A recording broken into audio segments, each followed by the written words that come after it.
Aš tik noriu pasakyti, kad kelias bus ilgas, įstatymų reikės keisti ir peržiūrėti viską išsamei tikrai daug ir vėliau šitas darbas tikrai turės būti tęsiamas platesnė apimtim.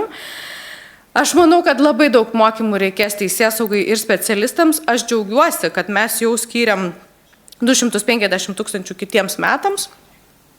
Tai gal šiek tiek pajudėsim reikiamą kryptim. Aš nemanau, kad edukacija yra vienintelis būdas spręsti smurto problemas. Aš manau, kad smurto problemos turi būti sprendžiamos ir įstatymais. Ir tai neprieštarauja asmenų švietimui ir mokymui.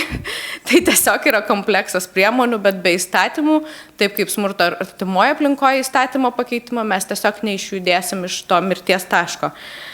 Ir taip pat pinigų specializuotom paslaugom reikės nuolat. Tai šiandien mes tiesiog dedam pirmosius žingsnius ir džiaugiuosi, kad diskutuojam šitą klausimą kartu su kitom vakarų Europos šalim, su Norvegija, kitom šalim, kurios šiandien Suomija ar ne, Nyderlandais, kurie šiandien lygiai tą patį procesą praeina kaip Lietuva, lygiai šiandien ryte susitikime kalbėjom, tuos pačius juokelius traukia, tas pačias formas rodo, appsus kuria, daug labai juoko ir šmaikštumo liejasi per kraštus.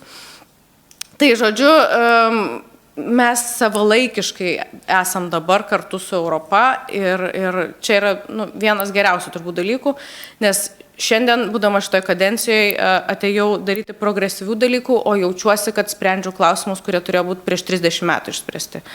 Tai čia daugumų klausimų, kuriuos šiandien darau. Tai šitas klausimas nėra 30 metų vėluojantis, jis yra savalaikis ir diskutuoti apie jį turim šiandien.